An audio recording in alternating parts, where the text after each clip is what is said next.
Sabat, mga kapatid. Pwede mo yung katabi mo, sabihin mo, sabat. Ang ating malilikha, batiin natin ang sabat din po, aming malilikha. At ay sumigaw ng malakas na hallelujah. At samahan po natin ang palakpak. Hallelujah! Sa ngayon mga kapatid, ang ating pong tatalakayin ay yung dahilan bakit ang Kristendom ay ayaw sumunod sa kautusan. Mahalaga ba na tanong na ating alamin ang dahilan na sinasabi ng kasulatan bakit ang Kristendom ayaw sumunod sa kautusan? Tama ba ako mali? Ayaw sumunod sa kautusan? Ayaw. Tanong mo mga pastor, wala na kautusan. Napako na sa tulos. Wala na raw. Ano kaya ang dahilan mga kapatid? At yun ang ating tutungayan sa usapin ito. At pag ating nalaman yung dahilan, magkaroon tayo ng tamang pananaw. Ano po, tamang pananaw? At tamang pagtugon sa usapin ito. Ano yung ating dapat itugon? So, why Christendom does not obey the moral law? This is the issue that we have to discuss now. The following we have to tackle. One, reason why Christendom does not obey the law. Pangalawa, yung two divisions of the law. At ang pangatlo kapatid, correct perspective on the law and our proper response to it. Yung tatlong usapin yun ang ating pag-aaralan. Tayo magsimula po mga kapatid. Unang usapin. Bakit ang Kristendom ay aayaw sumunod sa kautusan? Ano ang sinasabi ng kasulatan? Bakit ang Kristendom ay aayaw sumunod sa kautusan? Meron tayong idea? Bakit nga ba? Sabi mo nga sa katabi mo, bakit nga ba? Yan, bakit nga ba? Bakit nga ba, mga kapatid? Ang sagot mga kapatid na kauna-unahan na makikita natin ay because religious leadership misunderstand Saul's theology on law and grace or on law and faith. Misunderstanding Saul's writing is the primary reason why Christendom does not obey the law. Ano ang ating talata mga kapatid? Puntahan po natin kung sa 2 Peter 3:16 to 18. Tingnan po natin. Ang dahilan ay misunderstanding. Actually, mga kapatid, ang Kristendom ay devoto, seryoso, adelantado, porsigido, nag-aapoy, nag-aalab, nag-aalagablan, nagsisiklab. Sa kanilang pagsamba sa ating malilikha, sa pamamarang alam nila, mga kapatid. So, kagaya rin po natin, sisikap tayo, mga kapatid, pati sila. Pero bakit ayaw sundin ang kautusan na napakahalaga? Ang dahilan ay misunderstanding. Saul's writing on the law, 2 Peter 3:16 at saka po 18. Tingnan po natin.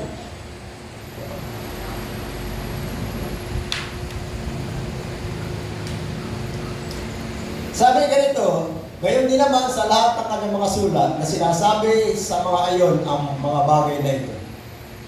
So ang pinag-uusapan po ay yung usapin ng kaligtasan. Paano ang tao tatanggapin ng ama bilang anak at patatawarin sa kasalanan. Yung adoption, reconciliation, sonship. Nasabi dito, sa mga iyon, o doon, ay may mga bahagi na mahirap unawain. Mahirap unawain ang mga writing ni Saul. Galatia, Romans, Ephesians, Thessalonians, 1 and 2, Colossus. Mahirap unawain. Sino ba ito ang nagbabasa ng kasulatan? O hindi na nagbabasa? Natin po hindi mahirap unawain. Mahirap unawain? Hindi, mahirap unawain kasi sabi ni Saul na doon may mga bagay na mahirap unawain. At ano nangyayari? Sapagkat hindi maintindihan, pinipilit unawain. Ano nangyayari? Na binabaluktot ng mga hindi nakakaalam at walang tiyaga. Gaya rin naman sa kanilang ginagawa sa ibang mga bahagi ng kasulatan. At sabi ay sa ikapapahamak din naman nila. Na doon may mga bagay na mayroon unawain. Totoo po yan, mayroon unawain na binabaluktot ng mga nakakaalam at walang tiyaga. Sa English ay,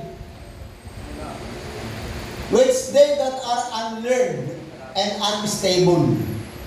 unlearned and unstable.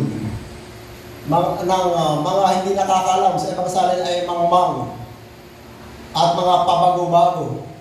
Pabago-bago ay paano ko ang mga tinatawag na ni Xiao Dian, ni Pedro Dian na mga mangmang, hindi nakakaalam at walang tiyaga ay ang title ay DPT 2 D. Paano? DXD. Paano mga kapatid? So, insulto. Nakakasakit ng damdamin. Tama ba mga kapatid? Kaya wala po yan sa pinag-aralan. Wala. Kinakailangan pagpahayagan tayo ng malilikha. At sabi nito na ginagawa nila, sapagkat hindi naintindihan yung mga sulat ni Xiao na ating tutunghayan ko mamaya. Ay ano? Nasa yan? Ay ano? Binabaluktot. Sabi ay, which they that are unlearned and unstable rest.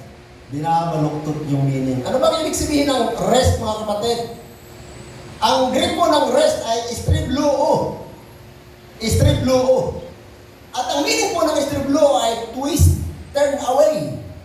To give a false sense on the word or on the intention. Bigyan ng maling pakahulugan doon sa salita o doon sa intention. Yun po ang ibig sabihin ng rest. Binabalok ito. Tama. At ano ba pagkakasali sa Tagalog?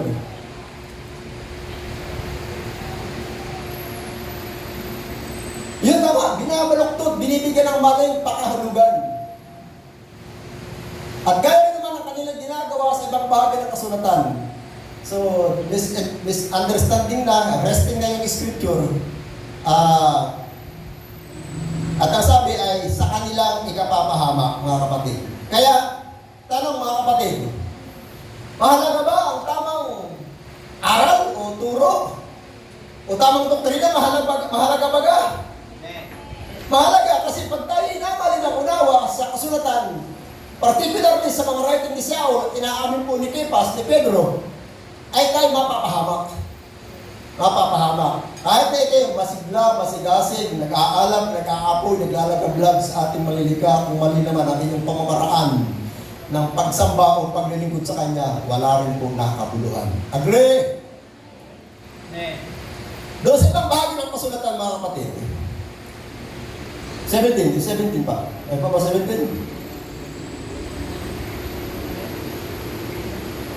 Kaya kayo, mga minamahal, yamang nalalaman ninyo noon pa ang mga bagay nito. Ano mga bagay nito? Yung mga mangaral ay babalaktutin. Yung mga kasulatan. At ang pinag-usapan yung mga sulat ni Xiao, babalaktutin. Sabi ay ano, mag-ingat kayo. Sabi mo sa katabi mo, mag-ingat ka ng iyong pinapakinggan. Tama? Mag-ingat kayo. Baka mailigaw kayo sa pamamagitan ng kamalian ng mga masasama. Ang masama ay sa Psalm 119 verse 53. Sabi ni Haring David, nagpupuyos ang aking kalooban tuwing makikita ko ang masama na ano? Nilalabag, itinatakwil ang iyong kautusan. So ang definition ng masama ay yung itinatakwil ang kautusan. At ang Kristendom ay guilty ng ganyang kasalanan, kasamaan sapagkat itinatakwil po ang kautusan. Psalm 119 verse 53. Sabi ay, baka mailigaw kayo sa pamamagitan ng kamalian ng masasama at mahulog kayo mula sa inyong katatayuan kayo matatag. So, kaya mag-ingat tayo mga kapatid sa ating mga pinapaniwalaan. Kaya napakahalaga na tayo nagbabasa ng kasulatan. Bakit? Sapagkat kung tayo makikinig sa napakaraming preacher ngayon at wala kang foundation personal mo sa salita ng ating malilikha, wala kang salaan. Hindi mo masasala kung tama o mali ang sinasabi ng isang mangaral, lalo't magaling siyang mangusap, meron siyang charisma, meron siyang convincing ability, ay hindi mo na masasala. Ay, napakagaling, Miguel Soriano, napakagaling.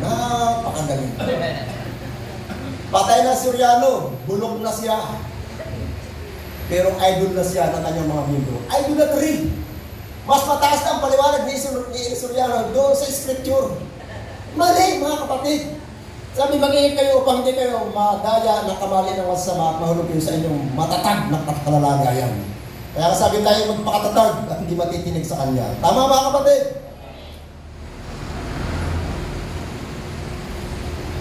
Yung pong salitang sa Sa English na basahin. Doon tayo sa 1 Timothy 3:3.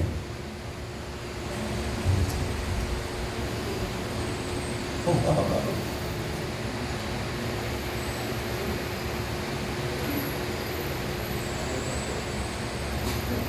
Second Corinthians 2:17. Sorry, di mo na tayo. 2 Corinthians 2:17. Ayan. For we are not like many. So marami. Marami yung yung magkukurap ng salita ni Yahuwah. Marami. Sabi magsusulputan ng mga bulaang propeta at ininigaw ang marami. So, yung scripture umaagree. We do not belong to many who corrupt the word of Yahuwah. But we belong to those who are sincere. But as of Yahuwah, in the sight of Yahuwah, we speak in the Messiah.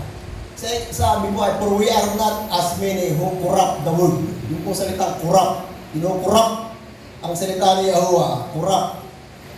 Kapaliyuo. Kapaliyuo. Ano yung sabihin ng corrupt? To make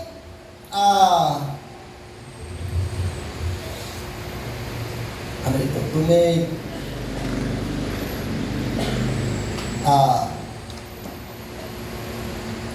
to give full sense on the word by selling anything. To try to get base gain by teaching divine word.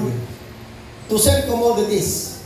So, kinukurap yung salita at ang idea ng corruption ng salita ng ating Elohim ay ginagamit ang salita niya saan? Sa pangangaral. Sa pamimira. So, kinakalakal na ang salita ng ating maliligha. At naranasan po natin yan. Kung gusto mo ng bahay, magtanim ka. So, tayo tanim ng tanim. So, kinukurap na, ginagamit na yung salita ng ating maliligha para gamitin sa hanap buhay. Pamimira, mga kapatid. At makikita natin sa mga bus, sumasakay. Sisina kayo! Pagka maghuhukom na, magdidilubyo na, darating na si Kristo. At kumalit ko na sa inyo mga kasalanan, pagkatapos doon, mamimigay ng mga sobre. Sir, madam, love gift, love gift, love gift. So tama kaya yung mga kapatid na kung mangangaral ka ay hihingi ka ng ayuda para masuportahan yung ministry mo doon sa mga taong inaaralan mo. Hindi, kasi mga unbeliever pa yung mga yun. Tama ba? Sino dapat sumuporta? Kung tayo mag-outreach, sino dapat sumuporta? Yung simbahang nagsulong, mga kapatid. Para hindi mapulaan ang salita ng Elohim na kanilang ipinapangaral. So, no corruption of the word. Tama mga kapatid? No corruption of the word. No corruption. By selling the word for base gain. Walang ganiunan mga kapatid. At sa totoo lang mga kapatid, ang asembleya, lalo na po yung mga namumuna sa asembleya, kagaya po dun sa 2 Timothy 2:50. Makikita natin itong katangian ito.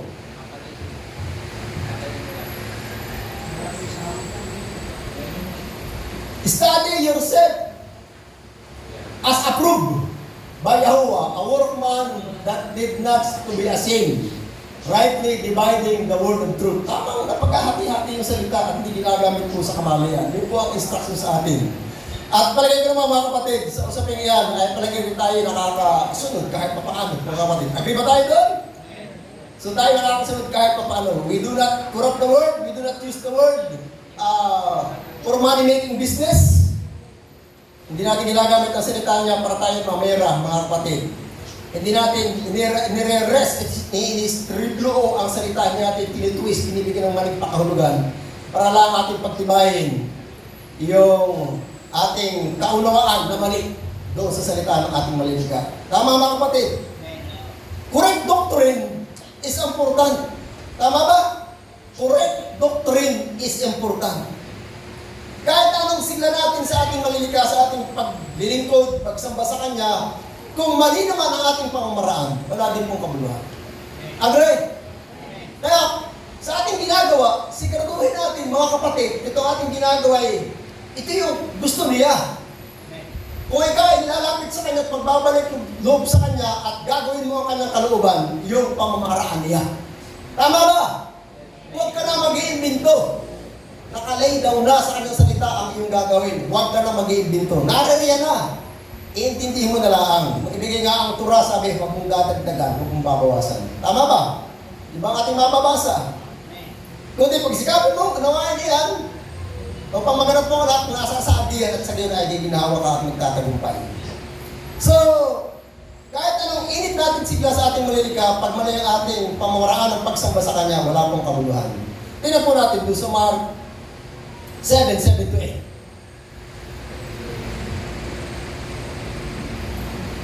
Walang kabuluhan ang pagsamba niyo sa akin. Bakit? Bakit walang kabuluhan? Sino ba yung mga kausap ni Xiao Dian, ni Marcos Dian? Ang nagsasalat tapo diyan ang Bisaya. Sino ba ang kausap niya diyan? Ang Judaism. Sa kanyang kapanahonan, ang religious leadership, ang mga saserdote, iskriba, pariseo, ang namumuno ng relihiyon sa Israel, ang kanyang kausap. Sabi niya, walang kabuluhan ang pagsamba ninyo sa akin. Bakit kaya walang kabuluhan? Anong dahilan? Ito ang dahilan. Itinuturo na pinaka-aral ay utos lamang ng tao. Tayo kaya mga kapatid, sa simpliyang ito, anong ating pinagtitibay dito? Utos ni Pastor Ramil. O utos ng Elohim? Tuloy natin mga kapatid. Nilisan na ninyo ang mga utos ng Elohim. At ang inyong pinaghahawak-hawakan ay ano? Utos na ng mga tao. Tradisyon. Tradisyon. Kaya mga kapatid, sinasabi natin dito, kahit atilantado, agresibo, porsigido, nag-aapoy, naglalagablab, nagsisiklab sa iyong ugnayan sa ating malilikha. Pag mali ang iyong pamamaraan, wala din po nakabuluhan yan. Agree? Roma 10:1-5. At hindi rin ito, para makita natin, ating itama. Ang ating pagsamba sa Kanya. At ang tamang pagsamba sa Kanya ay yung utos niya ang ating sinusunod. Yung pagsunod sa utos niya ay pagsamba sa Kanya. Tama? Sabi ni Siya ganito, sa kanyang mga kababayang mga Israelita na pinapangunahan ng mga saserdote, levita, pariseo, eskriba ng leadership ng Israel, ng Judaism. Sabi niya ganito, mga kapatid, ang nais ng aking puso at dalangin ko sa Elohim, para sa kanila ay ano? Sila'y mga ligtas. Ano? Kumakatawan sa Elohim. Kumakatawan sa Kanya. Pag usapin spiritual, religious, sila ang nangunguna. Sila nagtuturo ng Torah. Pero sabi ni Shaul, yung mga leadership sa Judaism namin, yan ay mga religious leaders na yan, pero yan ay walang kaligtasan. Ang sakit na mga kapatid. Kaya pwede pala, na tayo nag-aapoy, naglalagab-lag, nagsisiglab sa ating malilikap, pero kung mali ang ating pamamaraan ng pagsamba sa Kanya o paglilingkod sa Kanya, wala rin kabuluhan pala yun. Ito mga kapatid, yung religious leadership o ang Judaism, ang Israel sa pangunguna ng religious leadership, dinadala kami sa na mga ligtas. Mga ligtas. Kaya pala sila siya na pinagbababato eh. Pinag-uusig kasi nakakasakit ng salita, confrontational. Kaya pala, so Ate Jules, tama, confrontational. Sa parang maayos. Sapagkat ako'y magpapatuto para sa kanila. Ano ang pinapatuto ni Shaul? Sila'y may sigasig para sa Elohim. O, di ba mga kapatid? Para nakikita natin ngayon. Paglinggo, mga kapatid. Ang mga Kristiyano, dala ang pamilya, pagpunta ng simbahan. Tama? May sigasig. Matapat. Nakatabi na yung ikapo. At yung offering, kasi hiniwalay ng pastor yung tithes and offering. Yung daw, offering ay operational expenses ng simbahan at yung ikapo ay kay pastor. Kaya si pastor every Sunday napagpapala kasi pag may nag-iikapo ay kanilangan yun. Ganun ang turo ng mga simbahan ngayon. Marami ng simbahan nag-aagap ng ganung katuruan. Tithes are for the pastor and offerings are for the operational ng simbahan. Ako, mga kapatid. Mahirap mong sabayin yung mali katuruan yan, lalo ikaw mismo ang nakikinabang. Pero mga kapatid, kung sinasabi ko sa inyo, kahit ako'y makikinabang at isubiyagan mo kayo kapal, hindi ako naghahandog sa sarili ng lakas, wala akong kayahan. Kahit ako'y makikinabang, pag hindi mali, hindi ko natanggap. Isubiyagan mo kayo kapal, may ginagawa ko sa aking buhay, hindi lakas ko. Sapagkat nakakatukso, pag yung ikapunin niyo kay Pastor Chris na pupunta ka ba? Hindi ko kayang tanggapin niya mga kapatid, hindi ko kayang sikmura. Hindi ko kayang sikmura. Sila, nasisikmura nila. Ayan, so nakakatakot sa araw ng paghuhukom ang ating kalalabasan pagkagano'n mga kapatid. Ako'y makapagpapatotoo na sila masigasig sa Elohim. Eh, ano problema? May problema ba? Merong problema. Ito ang problema. Lamang ay hindi ayon sa kaalaman. Ayan mga kapatid. Pag hindi tama ang ating katuruan, kahit anong sigasig natin, walang kabuluhan. Ano ba yung problema diyan? Yung Levitical law o Levitical priesthood na tapos na ang bisa kanila na pinagpapatuloy para sila tanggapin ang Ama bilang anak at patuwarin sa kasalanan. Natapos na ang bisa. At ang paraan sa bagong tipan para sila tanggapin ang Ama at patuwarin sa kasalanan ay pagsisisi at pananampalataya sa Kamisaya na si Yahushua. Tama ba? Ay hindi lang paniwalaan yun. Gusto nila ipagpatuloy yung sinaunang o panglumang tipang pangumaraan para sila tanggapin ang Ama bilang anak at patuwarin sa kasalanan. Ano yung Levitical, yung templo, paghandog ng ahayop, bla bla bla bla. Kaya sabi sa mata ng mga apostle, pagtatayo na iyon ng sariling katwiran. Ito yung mga kapatid. Sapagkat sa kanilang pagiging mangmang, sa kanilang being ignorant of Yahweh's righteousness. Ano sila going about to establish their own righteousness. Anong righteousness yan? Yung sinabi ko, ipinagpapatuloy nila yung expired means ng ating manlilikha sa panahon ng lumang tipan para ang tao ay tatanggapin niya bilang anak at patatawarin sa kasalanan, yung Levitical law o Levitical priesthood. Tapos na yun. Eh sabi ay, sa hindi nila pagkakaalam sa katwiran ni Yahuwah, nagtatag sila ng sariling katwiran at hindi sila nagpasa sa katwiran ni Yahuwah. Yung katwiran ni Yahuwah ngayon, tayo tatanggapin ang Ama bilang anak at patatawarin sa kasalanan. True repentance and faith in the Messiah. Agree mga kapatid? Kaya the point dito mga kapatid ay pag mali ang katuruan, kahit anong sigasin mo sa kanya, walang kabuluhan. Kaya sinasabi ko sa akin mga kapatid na Sunday keeping, ay nagkaabala kayo. Kung scripture ay katotohanan at siyang batayan sa araw ng paghukom, nag-aabala kayo mga kabaro ng pastor, nag-aabala kayo. Balik sa Sabat. Balik. Utos lang ang simbahang katoliko yan at nagpatuloy. At yung pinaniwala at niyakap din. Kaya ano nangyari? Anak kayo ng simbahang katoliko. Anak kayo ng Vatican. Labas. Pinapalabas niya ang kanyang bayan. Magsilabas kayo sa kanila. Bayan ko. Tama mga kapatid? Tama ba? Hallelujah! So nakita natin na kahit na anong initsigla natin pag mali ang katuruan, wala yung kabuluhan. So ngayon, anong dahilan? Why Christendom does not obey the law? Misunderstanding of Shaul's theology on the law. Pinakita ko sa yung talata, sabi ni Kepas, minamali ang kabuluhan ng unawa yung mga sulat ni Shaul sa kanilang ikapapahamak. Ating alamin, anong mali? Anong hindi maintindihan ng Christendom sa mga writing si Shaul? Ang hindi maintindihan mga kapatid ay ito. May dalawang division ang kautusan na dapat makita ng mga kapastoran, ang dalawang division ng kautusan. Anong division ng kautusan? Yung moral law at saka po yung Levitical law o Levitical priesthood. Dalawang division. Two division. Sabihin mo sa katabi mo, ang kautusan may dalawang division. May dalawang division. Yung moral law at saka po yung Levitical law o Levitical priesthood.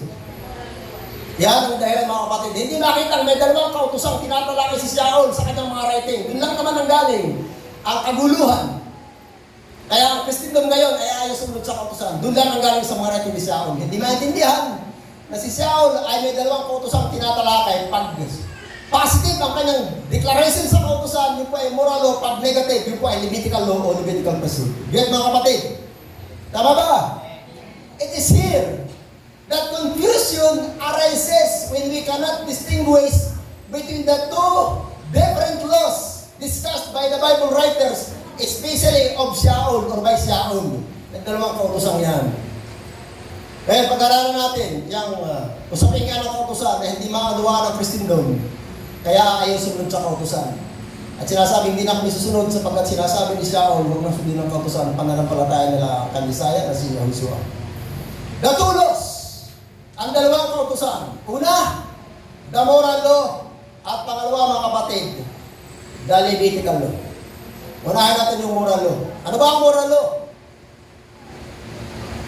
Yung moral law ay matatagpuan originally doon sa Exodus chapter 20 verse 1 hanggang chapter 24 verse 8 at makikita natin yung buong kautusan na yan na pinapangunahan po ng Dekalogo o 10 utos ng Diyos o ng Elohim. Yan po yung moral law mga kapatid. Na pagdating ng bagong tipan, sabi ay Jeremiah 31, 31 to 33, Hebrews 8, 7 to 13 is kaysa na sa verse 10 at Hebrews 10, 15 to 16 na sinasabing, I will make a new covenant and this is the covenant that I will make with them, ang them doon ay ang Israel at Judah at ang mga Gentile na nagpapaampon. This is the covenant that I will make with them. Sabi, I will write my law. Kaya ganyan, please, December 18 nila ako. February 10. Ito yung mga kapatid. Ito ang tipang aking gagawin sa sambahayan ng Israel. Hindi sa mga Kristiyano, ha? Bagong tipan ito, mga kapatid. Ang bagong tipan ay para sa Israel at sa Huda, hindi sa mga Kristiyano. Pagdating ng mga araw na yun, sabi ni Yahuwah, ilalagay ko ang aking kautusan sa kanilang pag-iisip at isusulat ko ang mga iyon sa kanilang puso at ako'y magiging inig nila at sila magiging bayan ko. So yan ang moral ng mga kapatid. Isang kautusan tinatalaki ni Saul at pag siya nag-discuss ng kautusan na positive ang kanyang komento o opinion doon sa kautusan, ang tinatalaki po niya ay moral law. Agree? Tayo gumaybay guys sa ibang bahagi ng kasulatan sa Psalm 1:1-5. Ito yung moral law, mga kapatid.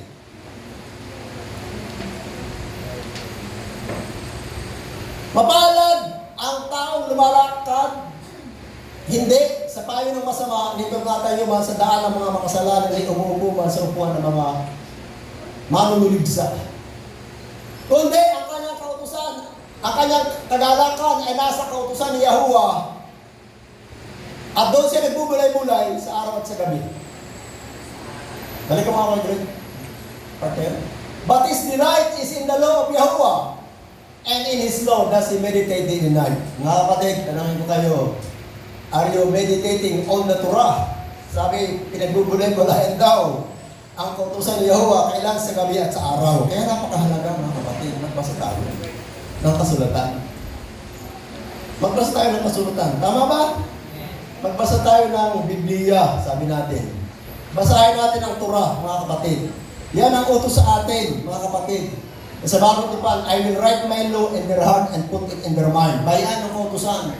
Kundi ang kanyang kalalakan ay nasa kautusan ni Yahuwah at sa kautusan ni Yahuwah siya nagbubulay-bulay sa gabi at sa araw. At ano magiging katulad nila? Gusto natin yung pagkapala? Ang pagkapala ng totoong mananampalataya ay hindi yung claim it. Hindi, mga kapatid. Ang pagpapala ni Yahuwah sa kanyang bayan ay nakabatay sa ating pagsunod sa kautusan. Tama ba? Leviticus 26 at saka po Deuteronomy 28. Parehong mula verse 1 hanggang 15. Naroon po yung pagpapala. Pero tingnan natin dito. Yung pagpapala ay sinasabi po dito sa ibang pamamaraan ng pagpapahayan. Say, magiging kagaya ng punong kahoy na nakatanim sa tabi ng ilog. Nagbubunga sa kapanahunan. Ang kanyang dahon ay hindi malalanta at ang kanyang ginagawa ay magtatagumpay. So ang blessing natin nasa pagsunod sa kautusan. Hindi sa ating sariling pagsusumikap. O kailangan yung pagsusumikap, pero ang pagsusumikap na walang basbas ng ating malilikha, kabiguan ng dulo na yan. Tama ba? Kung tayo magsusumikap, na hindi natin sinusunod yung kalooban niya kung tayo kanyang bayan, ang ating pagsusumikap ay walang kabuluhan, di magtatagumpay yan. Ang ating pagtatagumpay ay kung tayo unay masunurin sa kautusan ni Yahuwah. Sabi, lahat ng kanyang gagawin ay magtatagumpay. Tingnan mo, ang masama. Sino ang masama? Yung ayaw ng kautusan. Nagtuturo na lang ng pananampalataya kay JC. Wala nang kailangan pagsunod sa kautusan. Ang masama ay hindi gayon, kundi parang ipang itinataboy ng hangin. Kaya ang masama ay hindi makatatayo sa araw ng paghukom. Malilito sa bang masama? Yung ayaw ng kautusan. Ang definition ng masama ay ayaw ng kautusan. Sa 193. Please lang kayo, din, balikan mo yan. Para lang madiinan natin. At saka natin yung tamang aral, tamang turo. Sabi, tamang katuruan sa simbahang ito. Bro, pag sinabing katuruan, mula sa Hebrew word na turo, turah. Turah is plural, turo ay singular. Pag sinabing katuruan, ay tulad ang pinag-uusapan. Pagka isang pastor nagtuturo ng halika tuturo, ay ang magbibigay sa inyo ng katuruan. Pero hindi na mga kautusan pinag-uusapan, ay mali. Tama mga kapatid. Sabi, the wicked. Tama no 19, verse 53. Sabi ni David, nag-aalap ang galit ko. Tuwing nakikita ko ano ang masama na itinatakwil ang iyong kautusan. So, ang definition ng masamang tao ay itinatakwil ng kautusan. Tayo may sariling definition. Pero ang Manilika, may siyang definition ng kasamaan. Yung ayaw ng kautusan, guilty ka ng kasamaan. Balik kami yung talata natin kanina. Psalm 1:1. Ang masama ay hindi makatatayo sa araw ng paghukom. Walang kaligtasan sa mga ayaw ng kautusan. Yun ang gusto mo na diinan. At hindi rin siya makatatayo sa kapulungan ng mga matuwid. Hindi sa kapulungan ng matuwid ang mga makasalanan. Lumalabag sa kautusan ang definisyon ng kasalanan. Bakit? Ano ba ang kalalagyan ng matutuwid? Ang matutuwid, mga kapatid, pagdating ng Messiah at pagtatatag ng kanyang kaharian, they will become kings and priests with Him in this kingdom. Sila mag-ahari doon sa lupa sa panahon ng 1,000 taon. Hindi kasama doon ang masasama. Ang mga makasalanan, ang mga taong ayaw ng kautusan. Hindi makakasama doon. Dahil talata, hindi ako nag-imbit ko na sinasabi sa inyo. For Yahweh knows the way of the righteous, but the way of the wicked shall perish. Wala mapapahama. Kaya hindi ko pwede mga kapatid. Kung ikaw ay, sabi natin, born again. Kasi din mo kautusan para maging tama ka. Hindi born again ayaw ng kautusan. Ang born again ay isinilang sa salita at ang salita ng Elohim ay ang Torah ng Misaya. Amen. Kaya kung sumasampalataya ang isang born again sa Misaya, dapat din siyang masunod rin sa kautusan sapagkat ang Misaya, ang salita ng Elohim na nagkatawang tao at ang kautusan, ang salita ng Elohim na nakatitik. They are both one and the same. Tama? The Torah is the written word and the Messiah is the word that became flesh or incarnate, nag-incarnate mga kapatid. Tama po ba? Hallelujah! Walakpak po yung magre. Ito yung moral law. Tinatala ito ng mga propeta, ng mga apostol, maging si Saul, maging ang Messiah. Sabi, do not think I come to abolish the law. Hindi siya dumating para i-abolish ang kautusan. At sasabihin naman ng mga kapastoran, totoo ko yan. Nung hindi pa siya mamatay sa tulos. Hindi naman puntak yan. Sinabi niya, hindi ako naparito para i-abolish ang kautusan. Kahit ang Messiah namatay sa tulos, sinabi niya, hindi ako naparito para i-abolish ang kautusan. Maniwalaan mo yun. Anong paniwalaan? Si Pastor A, B, C, D, E, F, G. Tama ba? Ang Messiah ating paniwalaan. Katulad yan, sinabi niya, hindi makakabulis ang kautusan. Yung moral na kautusan, sabi niya, magwawas ang langit at lupa. Pero sa kundit, sa tutok niya, hindi maglalaro. Kahit na magbukas ang langit at lupa, hindi mawawala sa kundit sa tutok niya. Ito ang moral doon, mga kapatid. Tama ba? So yung moral doon, mga kapatid, is guide for our holy living. Bilang tao niya, guide for our holy living. Guide para tayo mamuhay ng tama sa buhay na ito. Tama po ba?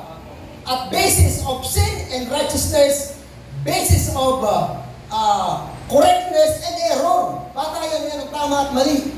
Get? 1 John 3:4. Yung mga kapatid. Dibaga? Alam natin yan. Lagi natin ginagamit yan. Ang sino mang gumagawa ng kasalanan ay lumalabag sa kautusan. Bakit? Pagkakasalanan ay paglabag sa kautusan.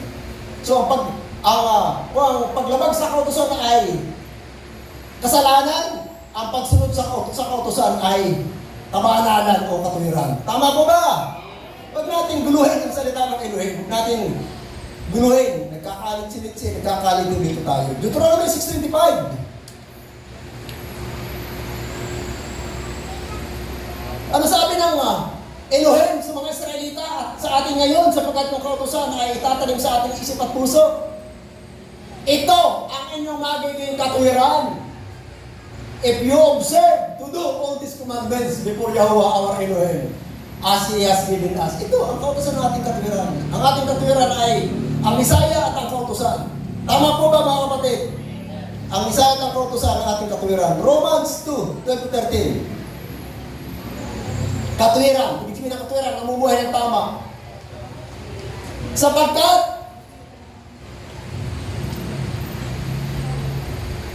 ang lahat na nagkakasala na ayaw kilalanin ng kautusan ay mapapahamak na walang kautusan. Walang kaligtasan sa mga tao na ayaw ng kautusan.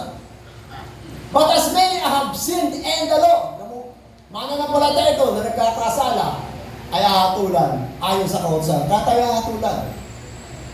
Sapagkat hindi ang nakikinig ng kautusan ang ituturing ng matuwid ni Yahuwah, kundi gumagawa ng kautusan ang ituturing ng matuwid. So si mga kapatid, yung Deuteronomy 6:25 at itong Romans 2:13 ay nagkakasundo, iisa ang deklarasyon.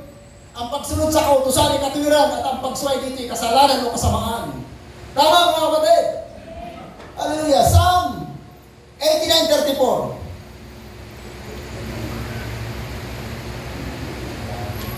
Ang aking tipan, hindi ko sisirain. Yung tipan niya, hindi sisirain. Ni ang salita na lumabas sa aking labi ay hindi ko babaguhin.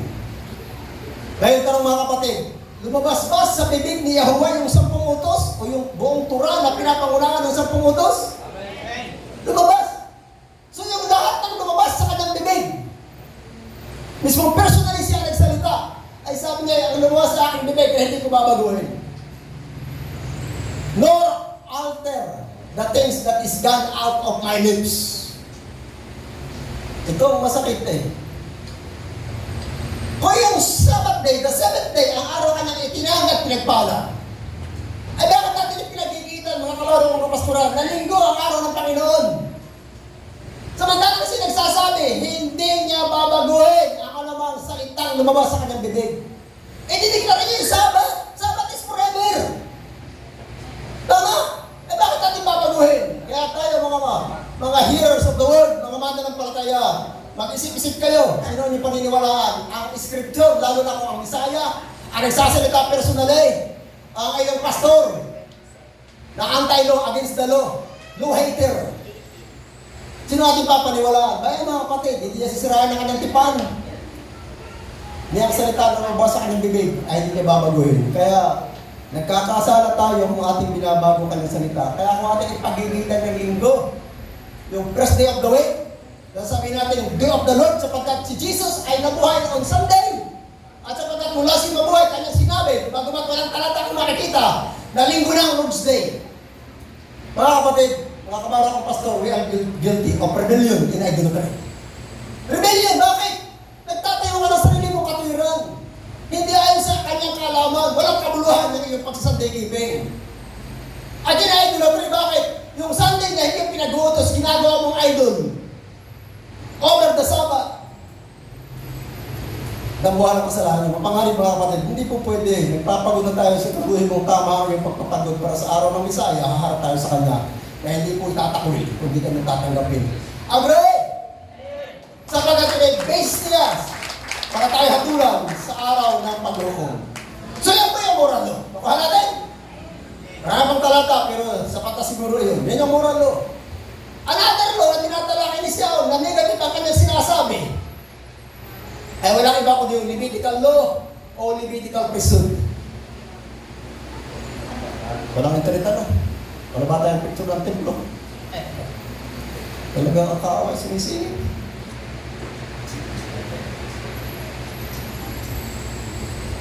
Levitical law o Levitical priesthood, yun ang isang kausang tinatalakay ni Siyaon. Ano ba yung Levitical law? Ang Levitical law, yung templo, yung mga saserdote, mga Levita, at lahat ng uri ng paghahandog at pag-aalay na ginagawa sa templo. Yun po ang kausang isang tinatalakay ni Siyaon at yan ang kausang tinatalakay niya sa Galacia. Basahin mo ang Galacia patungkol sa kanyang usapin sa kautusan, sa kanyang writing sa kautusan, negative na negative siya. Tama ba? Yan yung Levitical law. Eh bakit siya negative? Negative siya sapagkat tapos na ang misa ng Levitical law. Hindi na siya ang pamamaraan ngayon para tayo tanggapin ang Ama bilang anak at patawarin sa kasalanan. Hindi na siya ang gospel, si gospel lamang na exclusive sa panahon ng lumang tipan. At pagdating ngayon ng panahon ng bagong tipan, ay ang Misaya na ang gospel at yung kanyang ginawa sa tulos. Agree? This law, itong Levitical law, is the gospel in Old Testament time. At sapagkat si gospel, si pansamantala, habang ang Misaya hindi pa trabaho niya si proxy gospel of the Messiah till the Messiah comes. Habang hindi pa sa dumarating siyang gospel na i-epekto at mag-take over ng trabaho para ang tao'y tanggapin ng Ama bilang anak at patawarin sa kasalanan. Galatians 3:19 at saka hanggang 22. 3:19, 22 at saka 26. Bakit? Ano ang kabuluhan ng kautusan? Sabi, idinagdag dahil sa paglabag. Nilalabag yung moral law. Kaya nagdagdag ng panibagong kautusan, yan po yung Levitical law. At ang bisa ng kautusan yan ay hanggang till the seed should come, yung seed na yung Messiah, to whom the promise was made. At sabi ito ibinigay ng mga anghel sa kamay ni Moses. Mediator ay si Moses. Hindi ang Elohim nagsalita diyan, mga anghel. Sapagkat kayo, mga Israelita, pasaway, hindi sinusunod ang moral law. Kaya pinagpapapatay ng ating mahinika at para tumigil ang kanyang pagpatay, gumawa siya ng pamamaraan para mangyari iyon. Nagtatayo ako ng templo, sabi ni Yahuwah, at maghahandog kayo doon ng hayop at mga handog na nire-require ko at habang ginagawa niya iyon, kahit kayo makasalanan, walang pananampalataya sa akin, kaya aking patatawaran, hindi ko kayo nilipulin. So, gospel siya sa panahon ng lumang tipan. Gospel! Paraan para ang tao ng Elohim, ang mga Israelita, tanggapin niya bilang anak at patawarin sa kasalanan, hindi pagpapatayin. Sapagkat kita natin, nung wala pa yung gospel, yung Levitical law, pinagpapapatay sila. Tama ba? Natanda natin yung kaso na kanina journey. Yung buha ng luya na baka. Di ba pinapatay ng Elohim sa mga Levita? Di ba? Ang daming namatay. Libong namatay doon. Kung righteous ang reason ng killing, mga kapatid, hindi sa kasalanan. Ang Elohim, kung pagpatay kasalanan, guilty siya ng napakaraming kasalanan. Imposible. Tama ba? Ang daming kaso. Sila nag-rebelde kay Moses ng napakaraming beses. Pinagpapatay ng Elohim yung mga 24 elders. Ang daming pinatay at kung huling pagpatay niya doon ay yung sa numbers yun ang dami natin ng Elohim at ang napatay niya ay 14,700 o 300. Ang dami ano? Imagine mo ating i-actualize sa picture yung pangyayari yun. Nagbulagta ang patay kami kabila. 14,700 o 300 I mean. Imagine mo yun mga kapatid, ang Elohim ang pumatay. Hindi pinapatay sa mga kapwa Israelita kundi siya mismo pumatay. Siya mismo pumatay. Magkakaroon sila, kaya ang ginawa ng Elohim, aba, itong aking bayan ay, yung bahay ko na mahal ko, pero kaaway ko. Diba? Isang pamilya. Mahal mo kaaway mo? Yung anak mo kaaway mo? Isang pamilya. Mahal mo yung anak mo, pero kaaway mo. Lagi na lang kayo nagtatalo, lagi na lang kayo nag-uusap. Ganun po ang Elohim tayo anak niya. Yung mga Israelita sa panahon ng mabuti pa anak niya. Pero kahit anak niya, kaaway niya. Kaaway niya, pinagpapatay niya. Kaya para tumigil na kanyang pagpatay, nagtatag siya ng panibagong kautusan, the Levitical law o Levitical priesthood. At mga Levita ang mga una sa gawain. Sabi, mga Levita, ang kakatawan sa akin para sa Israel. Walang ibang lahi ng tao o ibang lahi ng Israel. At 12 tribes yun ang kakatawan sa akin, kundi lang ang mga Levita. Doon nagsimula ang Levitical law, mga kapatid. Wala na matatag ang Levitical law. Tumigil ang pagpatay ng Elohim. At ang bisay sabi sa Galatians 3:19, hanggang sa dumating ang Messiah. Tama? Lumukso tayo sa 22 hanggang 26. Kaya itong gospel na ito, itong Levitical law ay temporary. Unlike itong moral law na eternal, lalagi ating magwawakas at tatanim sa ating isip at puso. Pero itong Levitical law na ito, na gospel ang lumang tipan ay temporary. Sabi ganito, sinabi ng kasulatan na lahat ay nagkasala o nasa ilalim ng kautusan, o lahat ay nagkasala upang ang ipinangako sa pamamagitan ng pananampalataya kayo sa Messiah ay maibigay sa mga sumasampalataya. Pagdating ng 23. Bago dumating ang Messiah, yung pananampalataya ay Messiah. May pananampalataya na sa panahon ni Adan at ni Eva, ni Enoch, lahat ay by faith. Hebrew 11 para makita natin.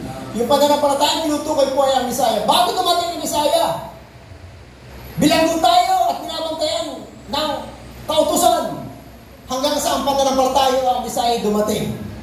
At nung dumating na ang Bisaya, ano nangyari? Kaya ang kautusan, yung Levitical law o Levitical priesthood ay ating naging tagapagturo hanggang sa dumating ang Bisaya. Para tayo, pag dumating ang Bisaya, tayo aaring ng ganap sa pamamagitan ng pananampalataya sa Kanya. 25. Subalit, ngayong dumating na ang Bisaya, yung pananampalataya ang Bisaya, wala na tayo sa ilalim ng tagapagturo. Schoolmaster, wala tayo sa ilalim ng tagapagturo. Kaya, negative si Saul sa usapin, kautusan niya sa pagkakalam niya, yan yung Old Testament Gospel. Yung Levitical law o Levitical priesthood. Ganyan mga kapatid? At sana maintindihan natin yan. Pag binabasa natin ang kasulatan, hindi tayo nalilito. At kaya natin i-debase ang ating pananampalataya, bakit natin sinusunod ang moral law sapagkat ang moral law ay tatanim sa ating isip at puso, lalagyan at magwawakas at batayan ng katuwiran, ng kamanalan, at batayan din sa araw ng paghukom para tayo hatulan ng ating Pinoy. Tama ba mga kapatid? Hallelujah! Ngayon mga kapatid, paano natin nasasabi na yung kautusan tinatalakay ni Saul sa Galacia at sa pambahagi ng kasulatan ay Levitical law? How can we say that this is the gospel and the Old Testament period? Yung kautusan tinatalakay ni Saul sa Galacia at sa pambahagi ng kasulatan, paano natin nasasabi? Ay hindi naman masabi yan ng mga nag-aral ng Bible school at kumuha ng mga DDT degree o 240 degree. Hindi naman masabi nila yan. Maging ang Judaism, hindi nila maintindihan yan. Wala kang commentary sa mga writer ng scripture, Bible commentary, sa Christian and even in Messianic community. Mahirapan kang magkita mga kapatid ng ganitong paliwanag. Bakit natin nasasabi na yung Levitical law ay gospel ang lumang tipan? Pag sinabing gospel, mga kapatid, ito'y paraan para ang tayo tanggapin ng Ama bilang anak at patawarin sa kasalanan. Tawag ng Biblia, justification, righteousness, that is to become sons of Elohim and be forgiven of sins. Balikan natin yung ating talata, mga kapatid, sa Roma 3:19-22. Tingnan natin. Dalawang gospel, sinasabi natin, yung kautusang tinatalakay ni Saul ay Levitical law at siya gospel ng lumang tipan. Sabi ganito, we know that whatever the law says, it says to them who are under the law. Ang Israel, under the Levitical law. Tama ba? So sabihin natin, hindi, yun yung moral law. Lahat ng tao under the moral law. Sabay kung ang lahat ng tao hindi under the moral law, anong batayan ng Israel para tayo hatulan sa araw ng paghukom? Lagi under the moral law. Ang law tinatalakan ni Saul ng Israel ay under that law ay ang Levitical law o Levitical priesthood. Verse 20. Kaya nga, by the means of the law, yung salitang by, sapagkat sa pamamagitan ng mga gawa ng kautusan, walang taong ituturing na ganap, tatanggapin bilang anak at patatawarin sa kasalanan sa paningin ng Elohim. Yung salitang therefore by, yung by mga kapatid, kung itatama natin ang salin, katalakay na po natin yan, ang word po diyan ay ek sa Greek, ek. Ang ibig sabihin ng ek, meaning ng Greek ay apart from. Apart from. Kung hiwalay, kung malalagyan natin ng tamang salin itong talatang ito, sapagkat kung walang pagtupad ng mga gawa ng kautusan, walang taong ituturing na ganap sa paningin niya. Sapagkat sa pamamagitan ng kautusan ay pagkakilala sa kasalanan. Old Testament Gospel, the Levitical law. Kung walang pagganap ng Levitical law, walang tao siyang tatanggapin bilang anak at patatawarin sa kasalanan. Get mga kapatid. Pagdating ng 21, ang nakikita natin yung another gospel. Subalit ngayon, another gospel, ipinapahayag ang katwiran ng Elohim na hiwalay sa kautusan, sa Levitical law at pinatututuhanan ng kautusan at ng mga propeta. Anong katwiran o gospel o pamamaraan para tayo tanggapin ng mabilang anak at patawarin sa kasalanan? Sabi ay ang katwiran. 22. Ang katwiran ng Elohim sa pamamagitan ng pananampalataya kayo sa Bisaya sa lahat ng sumasampalataya. So yung bagong katwiran o bagong gospel sa panahon ng lamang tipan. Kaya natin sasabi, yung kautusan tinatalakay ni Saul kasi negative na ngayon ang kanyang pagpapaliwanag ay Levitical law sapagkat ang Levitical ay Old Testament gospel lamang. Get mga kapatid? Old Testament gospel at sapagkat tapos ng Bisaya ay wala tayo sa alalim ng kanyang pangasiwa. Gaya na sinasabi sa Galas 3:19, ang bisa ng kautosan iyan, dinagdag, dahil sa paglabag sa mura nyo, ay hanggang sa dumating ang bidi lamang. Good mga kapatid? Tama ba? Paano naman natin sinasabi na yung Levitical law na gaspil ng lumang tipan ay pinalitan na ng gaspil ng Isaiah? Paano natin nasasabi? Ito lang natin. Ngunit ngayon, verse 21. Subalit ngayon, panahon ng bagong tipan, isa pang katwiran ng Elohim na sinasaksihan ng kautusan ng mga propeta. Anong katwiran? Yung katwiran ng Elohim sa pamamagitan ng pananampalataya kay Diyos Messiah. Ibig sabihin, ngayon, ang tao tatanggapin na yung bilang anak at patatawarin sa kasalanan through faith in the Messiah na si Joshua. Tama ba mga kapatid? Sinasabi niya sa Galatians 2:16-21. Tingnan natin talatang yun. Nalalaman natin na ang tao hindi naaaring ganap. Sa panahon ito ng bagong tipan, sa pamamagitan ng gawa ng kautusan, yung Levitical law, hindi yung moral law. Kundi sa pamamagitan ng pananampalataya kay Diyos sa Bisaya. Ang usapin, paano ang tao tatanggapin ang ama bilang anak at patatawarin sa kasalanan? Sa pamamagitan ng pananampalataya kay Diyos sa Bisaya. At tayo nga, sumampalataya rin kay Diyos sa Bisaya upang tayo ariin ganap. Sa pamamagitan ng pananampalataya sa Bisaya at hindi na sa pamamagitan ng mga gawa ng kautusan o pagpapad sa Levitical. Sapagkat sa pamamagitan ng gawa ng kautusan, hindi na yung paraan tayo tanggapin ang ama bilang anak at patatawarin sa kasalanan. Yun mga kapatid. Tama ba? So, mahaba yung talata sa 3:19. Tayo pumunta doon sa Hebrew. 7:11-12. Levitical law o Levitical priesthood, yung gospel ng lumang tipa. Ito yung sinasabi. Ngayon, kung may kasakdalan sa pamamagitan ng pagkasiserdote ng mga Levita, if therefore perfection whereby the Levitical law o Levitical priesthood, ano ba ang kasakdalan? Teleosis. Ano ba ang kasakdalan? Ang kasakdalan ibig sabihin, ang tayo tanggapin ang ama bilang anak patawarin sa kasalanan at ang tayo makapamuhay ng tama bilang kanyang tao. Yun ang kasakdalang tinutukoy ng kasulatan. Kaya kung may kasakdalan nga sa pamamagitan ng pagkasiserdote ng mga Levita sapagkat ayon dito, tinatanggap ng mga tao ang kautusan. Ang trabaho ng saserdote, magturo ng kautusan. Tama ba? Saserdote sa panahon ng lumang tipan at saserdote sa panahon ng bagong tipan, ang trabaho nila ay magturo ng kautusan sa mga tao. Kaya wala siyang ibang tuturo kundi ang kautusan. Malaki 2:7, sinasabi po yan. Pupunta natin mamaya siguro pagkatapos ng pagbasa ko dito. Sapagkat batay dito ay tinatanggap ng tao, ng mga tao kautusan, bakit kinakailangan pang magdagdag? Ano pa ang karagdagang pangangailangan upang sumulpot ang isa pang saserdote na ayon sa pagkasiserdote ni Melchizedek at hindi ayon sa pagkasiserdote ni Aaron? Bakit kinakailangan sumulpot? Two gospel, yung Levitical priesthood at saka yung Melchizedek priesthood na pinapangunahan ng Messiah. Tama mga kapatid? Sabi, what further need was there that another priest should rise after the order of Melchizedek and not after the order of Aaron? Yung mga Levita ay mga saserdote ng lumang tipan, sila ang gospel ng lumang tipan. Bakit kailangan na sumulpot pa ang isa pang saserdote? At ang saserdote nito ay ayon sa pagkasaserdote ni Melchizedek na walang iba kundi si Joshua, Emmanuel Messiah. Emmanuel Joshua Messiah. Yung ang kanyang complete name. Emmanuel Joshua Messiah. Bakit kinakailangan sumulpot pa? At ibig sabihin, papalitan na yung pagkasiserdote ng mga Levita ng pagkasiserdote ng Messiah. Mga kapatid, the priesthood is to be changed. Yung gospel ng lumang tipan ay papalitan. Yung Levitical law o Levitical priesthood ay papalitan. Sabi, the priesthood is to be changed. Sapagkat babaguhin, there is made of necessity a change also of the law. Alam mo yung salitang change, mga kapatid? Being changed is change. Metatoo. Hindi kaya? Metatoo. The priesthood being changed. Yung change, mga kapatid, ang meaning ng metatoo ay transfer. Hindi ba?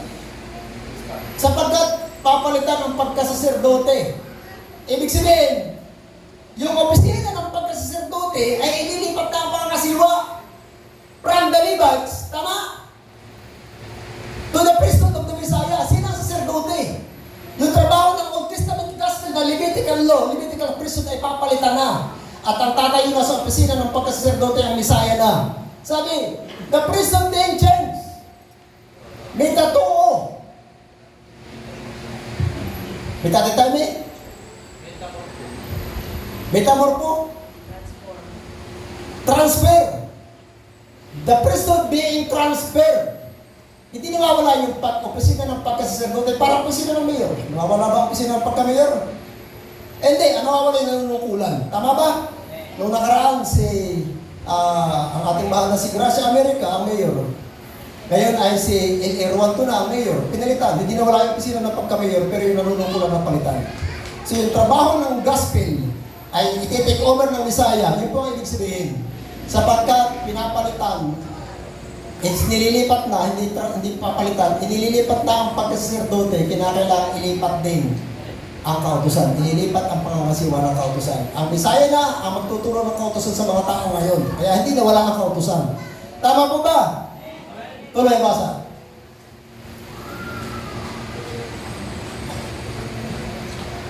So yan, doon muna tayo. Malaki 2:7 mga kapatid.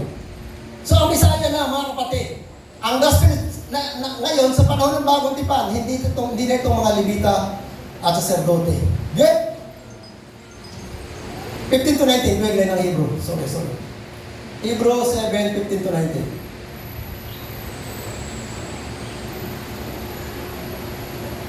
At ito yung muli pang napatunayan that after the similitude of Melchizedek, there arise another priest. At ito'y lalo pang naging maliwanag nang lumitaw ang isa pang saserdote na kagaya ng saserdote na si Melchizedek. Na naging saserdote, hindi ayon sa itinakda ng batas na ukol sa laman. Yung Levitical priesthood ay pagkasaserdote itinakda ayon sa laman, kundi ayon sa kapangyarihan ng isang buhay na hindi mapupuksa. Sapagkat pinatututuhanan, ikaw ay saserdote magpakailanman ayon sa pagkasaserdote ng Melchizedek.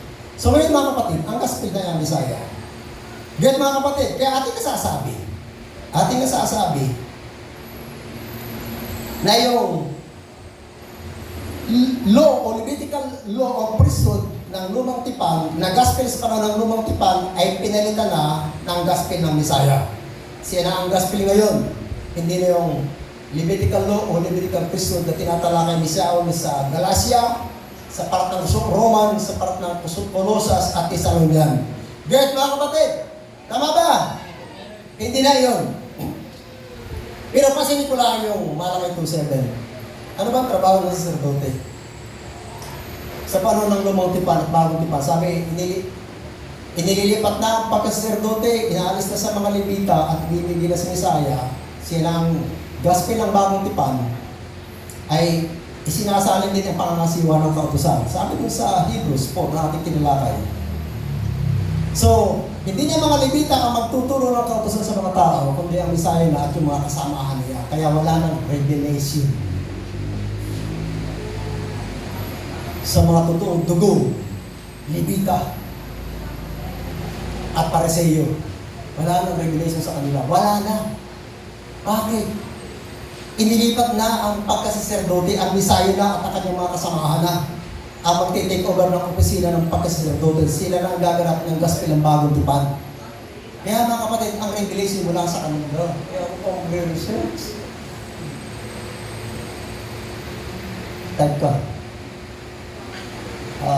Judaism. Hebraic take of Judaism. Ay, naku, walang revelation doon. Totoo ang kapatid. Wala nakapagpapaliwanag na ganitong paliwanag. Tama ba? Kasi wala ng revelation. Shut down na ang revelation sa kanila. Bakit wala na sa kanila ang mandato ng pagiging saserdote? Ang Messiah na saserdote ngayon. Nasa kanya na kapahayagan. At sapagkat nasa kanya kapahayagan, lahat na nakapailalim sa kanya, dadaluin ang kapahayagan yan. Tama ba? Sapagkat tayo nakaumpong, nakapailalim tayo mga kapatid. May revelation dito. May revelation dito. Tama ba? May revelation, intindihin mo lang at matigil ka sa mga kapahayagang binibigay ng ating maliligas sa asembleyang ito. Sapagkat ang labi ng saserdote ay dapat mag-ingat ng kaalaman. Anong kaalaman ang kanyang iingatan? Dapat hanapin ng mga tao ang kautusan sa kanyang bibig. Sapagkat siya lingkod ni Yahuwah ng mga hukbo. Anong trabaho ng saserdote? Ang saserdote ay bishop, pastor, elder, deacons, apostol, propeta, teacher, guro. Yan ang mga saserdote ngayon. Anong dapat nilang tinuturo sa mga tao? Bayan sa kanyang bibig. Dapat hanapin ng mga tao ang kautusan sapagkat siya lingkod ni Yahuwah. Kaya tama tayo mga kapatid. Tama tayo. Wala na sa mga Levita ang pangasiwa ng kautusan. Kundi nasa Misaya na, sapagkat ang Misaya na ang gospel ngayon at sapagkat tayo nakapailalim sa Misaya. Tayo matutulong ng Misaya na ituro ang kautusan sa mga tao, mga kapatid, at nasa sa atin ang kapahayagan. Amen! Nasa sa atin ang kapahayagan. Magagalit lang sila sapagkat walang kredensyal. Yung mga nag-ahambog doon sa bubuin, walang kredensyal. Wala. Totoo naman, walang kredensyal. Wala. Pero ano ba yung mga kapatid, ang tinatawag ng ilhin ngayon, sa panahon ito, para kanyang gamitin, mga taong walang kredensyal, disqualified, ano pa, rejected, nameless, faceless individual. Ano naman ito? 1:16 to 18, pakilang po ilhin. Yung tinatawag ng ilan ngayon, kaya pa nag-aaral ka sa Bible School, sigurado ako, rejected ka kagad. Kaya huwag ka na mag-Bible School, kung may panawagan ka, huwag ka mag-Bible School, marireject ka. Bakit sa mundo, sa mundo, iba pang maraan, para hindi makwalify, mag-aaral ka, umas ka ng pinag-aralan, mag-master ka, mag-doktor ka, para hindi makwalify. Ay sa ilim, ayaw niya nakalaman ng mundo, ayaw. Si Moses, talinong-talino, hindi magamit ng ilim kasi matalino. Ginawa ng ilim, pinatira sa kabundukan, tagapag-alaga ng tupa. Ginawa muna siyang bubo, nung wala siyang kaalaman. Apo, hindi na kitang gamitin. 1 Corinto 1:16 to 18. Balikat ang ilim. Sa ilim, sabat. Sa mundo, sandali. Di ba? Sa ilim, may mga pagkain siyang nilika para kainin. Sa mundo, kahit ano, kainin mo, kahit ipis, kainin mo. 1 Corinto 1:16. Nasa na yun? Gagamitin ko ang mga mamang parehin ng mga marunong. Nasa na yun? Sige. 1:27, sorry. Ito yung mga kapatid. Pinipili ni Yahuwah ang mga bagay na kahangalan sa mundo upang hiyain ang matatalino. Mga mangmang. Yahuwah chosen the foolish, mga mangmang sa mundo upang hiyain ang marunong. Kaya huwag kang mag-aaral. Kung may panawagan ang Espiritu, huwag kang mag-aaral sa Bible School. Mag-disqualify ko. Ayan! Ano, nag-ibig na ba kung nang sinasabi? Biblikal po, biblikal. Do deep in the Word. Fasting in prayer.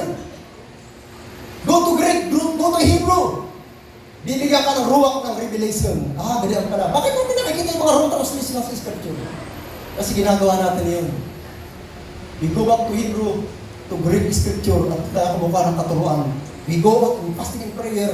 Pinagpipray natin ang kung ibig sabihin ng talatang yun. Hindi naman kagad ibinibigay eh. Pinagpipray na ano kung ibig sabihin hanggang isang araw wala sa iyong bubulay-bulay, bigla nag-click. Yun pala. Yun pala. Pinipili ng ilang mga bagay na mga upang hindi matatalino. Pinipili ng ilang mga bagay na mahihina ng mundo upang hiyain ang mga malalakas. Diba? Ano pa? Pinipili ng ilang mga bagay na mababa at hamak sa mundo. Ang mga bagay na walang halaga upang walang halagahin. Mawala ng halaga ang mga bagay na mahalaga. Sino kapatid? Meron pa ba?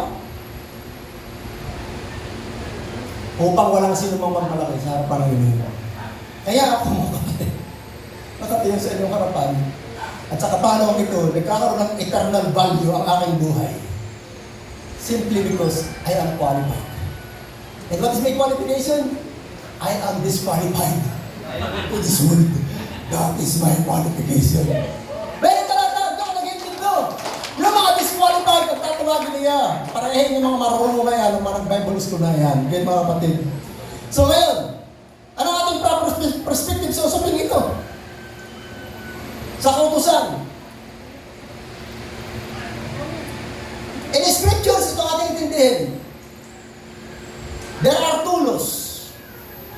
The one is eternal, guide for holy living, basis for right and wrong, and sin and righteousness, and basis at judgment day. And to be written in our hearts and minds sa panahon ito ng bagong tipan. The other law is the temporary gospel in the Old Testament called Levitical law o Levitical priesthood. At sa kautusan yan, hindi na tayo under, wala na ang bisa sa ating buhay sapagkat ngayon, tinatanggap po tayo ng kabilangan ng pinapatawad sa kasalanan sa pamamagitan ng gospel ng Messiah. Ngayon mga kapatid, at yung Old Testament gospel na Levitical law ay pinilita na siya ng gospel ng Messiah. And that sa gospel ng lumang tipan, we are no longer under or bound to it, to obey them, kundi sa gospel ng Messiah, tayo nasasakop. At ngayon tinatanggap tayo ng kabilangan na pinapatawad sa kasalanan sa pamamagitan ng gospel ng Messiah. So yun po ang correct perspective. At pag ginakuha natin mga kapatid, hindi tayo malilito. At masasawin natin yung mga seryoso, debuto, adilantado, agresibo, nag-aapoy, naglalagablab ng mga mananampalataya na mali ang kaalaman. So manawin tayo mga kapatid. Then, sabi nga ni Ate Juan, sometimes we have to become confrontational. Sabi ni Biko Suto, tama, confrontational sometimes. Yung mga apostol, basahin mo kanilang mga writing, confrontational sila. Kasi sila binabato. Sapagkat masasakit silang madalita, nakakadana sila. Pero kung hindi sila mga nagsipag-aaral, tapos ang kanilang pinapaliwanagang mali kayo, mga sacerdote, Levita Parselio, leadership ng religion ng Israel sa panahon nila. So tayo mga kapatid, huwag tayong mahiya at yung ating FP ministry, ating mga share, mga kapatid. Bilangan mo share ng ating mga mensahe, naku mga kapatid, mahirapan mapasampo. At nakikita niyo yung mga tao nagsishare, binalaan ng iyon. Ilan dito ako isip ko, kasi ako may, oh, hindi ako marudante, mga kapatid, ibaga, marudante, nahiya naman kayo sa inyong balat. Pambira, isang share lang, tayo may hindi na umahayo. Wala nang gastos, share lang, hindi mo ma-share pa, kinakahiya mo. Ang mga post mo, pag pupunta ko yung wall mo, ang mga post mo yung mga salibutan. Mga gawain pang mundo, ikinakahiya mo yung pangalan ni Yahuwah, ikinakahiya mo yung Torah, yung pananampalatayang perspektiba ang kautusan. Sabi ng Messiah, kung ikakahiya niyo ako, ikakahiya mo rin kayo sa araw ko sa aking pagbabalik. Kaya mga kapatid, pag sinuso tayo, magtapat tayo ng totoo, nasa tamang araw tayo, dito tayo mag-apoy, dito tayo mag-agapay. Ito yung ating tamang paglalay. Amen mga kapatid! So, may Yahuwah bless you and keep you, may face shine upon you, and the grace of you, may he lift up his countenance upon us all, and give us shalom in Yahuwah's name. Salamat mga kapatid. Hallelujah. Pastor nag-internet.